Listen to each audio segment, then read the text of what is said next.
Hello, I'm Perry from Reddit and Rind, and I'm the person responsible for creating these boxes for you. So every month I put together 5 British artisan cheese which I think are perfect. They all come from these maturing rooms that are surrounding me right now. So we've got Scandinavian redwood pine to get a good biofilm contact with the cheese surface. Cheese is alive, and essentially I'm giving the cheese everything, that's a bit in my way, everything that it needs to be its best. So one of the key things we do is we cut and wrap on the day of dispatch, so you get them nice and fresh before they arrive to you. So in your box you've got your tasting notes, you've got some care notes in there. One of the big things that I love is these crackers, Peter's Yard crackers, my favourite cracker, purely because they let the cheese do their job. They add some texture because they've got that really nice crunch, but they're not overpowering. They're just nice and gentle and let the cheese do its thing. So yeah, Peter's Yard, great those. So you get those 3 in there as well. And then I'm going to, as Afternoon of the Year World Cheese Judge, walk you through why I selected these 5 cheeses, why I find them so special. Maybe we'll learn something together. Maybe you'll find it interesting of how I got there. So let's begin, eh? So if you're ready, let's go. So first up is young British Pecorino. So this is a new cheese to us, made by Mario in Yorkshire. What a legend he is. Making 2 of our cheeses actually, the Pecorino Blue, which went sensational last month. I thought it was going to be a bit strong, but everyone's loving it, so you should check it out.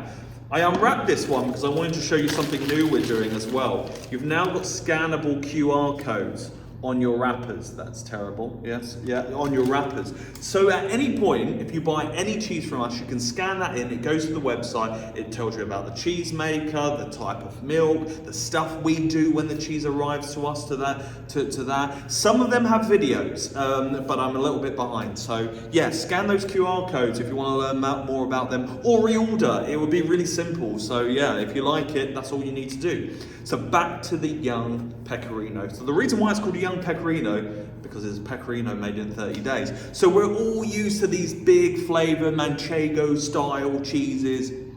We're all used to that. And I just wanted, all these 5 cheeses are a journey. They're the starting blocks, and they go ramp up, and they all do different things to each other. That's why I always say, please eat your cheeses in order, because certain things do certain things to other cheeses. So let's have a sniff and a taste. So do you know what?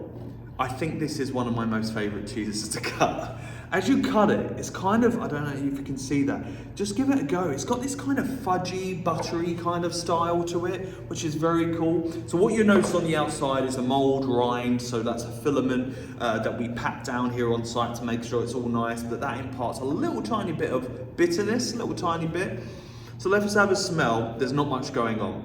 We've got that grassiness in there. There's a little bit of sheep on the rind. This is sheep's milk cheese, but not too strong. Yeah, but nice and light. First cheese. I want to ease you into this journey. So don't write these cheeses off, okay? Right? I want to give you everything they've got rather than putting them at the end. So let's have a taste.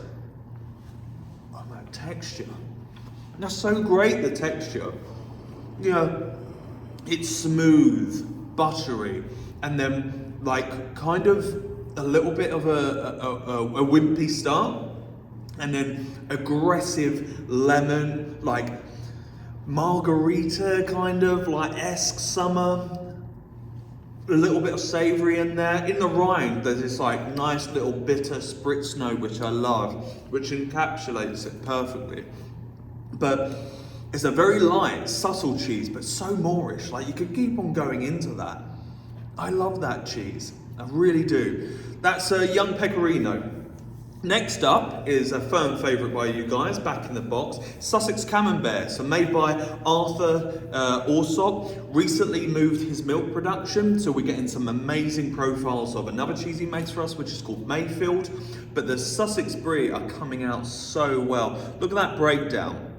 So cheese matures from rind in. You can eat all these rinds on all of these cheeses. Yes, you can. So cheese matures in, and when you see that not so distinct lactic core, means you're going to have a really nice buttery kind of finish, which is good. So we've gone from aggressive kind of citrus lactic, subtle in flavour.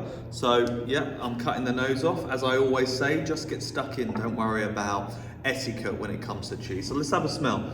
Now we're ramping up on flavours. So you've got that Camembert mushroomy that's there, you've got that dairy that's there, and you've got a little bit of farm, which is quite nice, but not too overpowering, nice and light. Let's give it a taste, see what we get. Oh, big bit. Wow. That's great, guys. That's like butter, like real raw butter. Nice bit of savoury element in there. A little bit over salted, but that's quite nice because it kind of contrasts to the first cheese we had.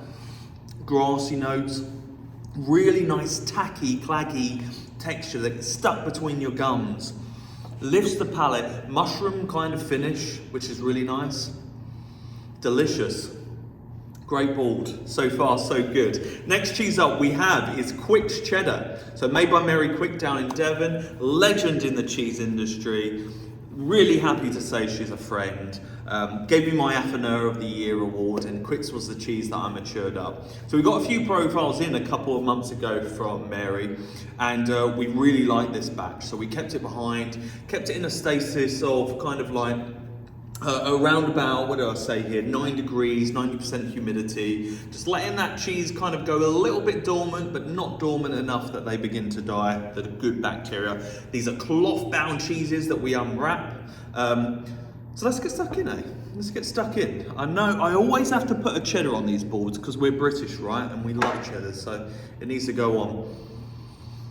Oh, like the tang is vinegary. You know, reminds me of a pack of Walkers or something like that, which is really nice. And then those kind of milky tones that are in there as well. A little bit of sweet nut as well, but not too overpowering. It's a little bit cold in these rooms today, so maybe I'm not getting enough aroma like you guys will at home. Obviously, 45 minutes before eating, get them all out. Let those that flavour relax and open up. So yeah, so these are a little bit more curt for me, so you should be getting more longevity of flavour. So let's have a taste. I'm going all of them. Chewy, a bit tough work, floral,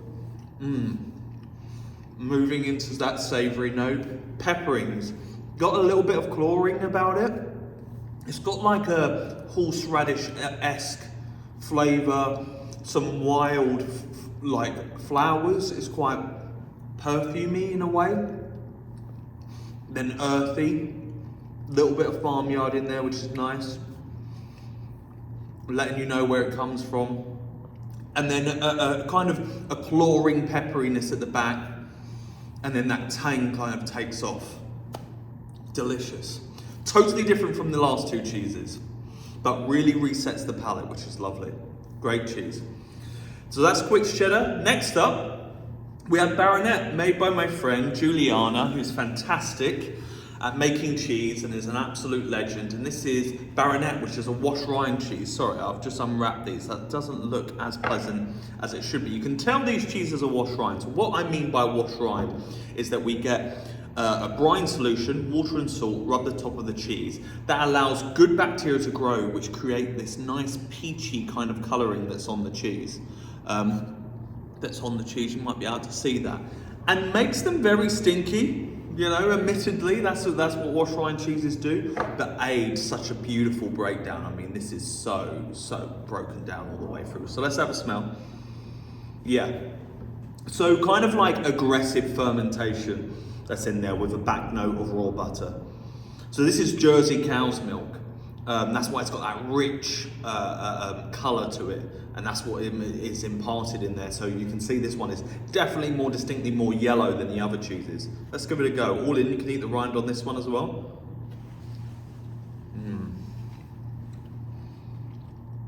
It always fascinates me how wash rind cheeses, their bark is far worse than their bite.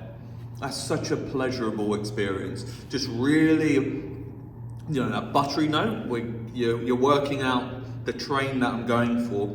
Different areas of deep dairy, not high cream, double cream, but nice and deep. Nice and savoury notes there. The saltiness is kind of Parma ham-esque at the end.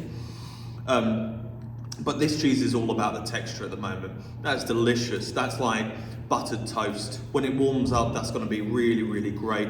And you get a little kick at the end of that kind of muddy rind that comes in, just letting you know where the cheese has come from. So that's Baronet, really great this month.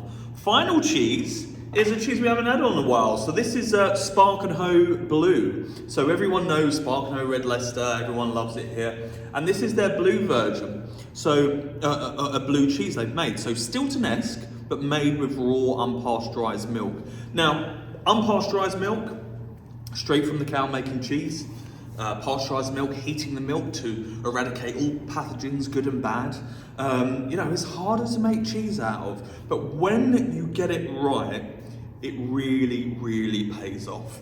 And hopefully we've got a batch that really pays off. Well, I should know, I've tried these. So I kind of forward plan these boards, by the way. They're not impromptu. Some of them will be subbed out if they don't achieve what I thought they were going to achieve months ago. But yeah, I kind of mature them to be perfect for you guys. So let's have a smell. So biscuits, which I always get in blue cheese. Kind of another floral note that's there. Not too heavy, a little bit lactic. Should be a nice finishing note. So let's have a taste. Wow. I love blue cheese. So it's what I steer towards on the board. That is perfectly balanced. You're getting that richness from the unpasteurized milk.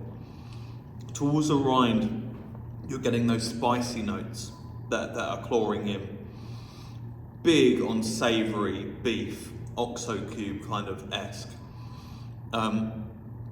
Very powerful. Salt balance is perfect actually. Some may think that it's too much, but the way it brings through all those flavours and enhances it, it does precisely what it needs to do. Delicious. Sparkenhoe Blue. And there are your 5 cheeses. Thanks for joining me for this month of August for our 5 British Artisan cheese box. And thank you for leaving all your reviews. I had a really lovely call yesterday from a lady who called me and said, this is the best cheese she's ever had, and she had a dinner party of a number of people. And all they could not stop talking about was the cheese. So I'm really enjoying seeing your feedback, that everyone's enjoying the box, everyone's supporting British independent farmers, and we're creating just a real good community of cheese lovers. So enjoy your 5 cheeses. If you need to speak to me, just look us up, Rennet and Rind, and I always love to have chats with our customers, so please do. So enjoy August and speak to you next month.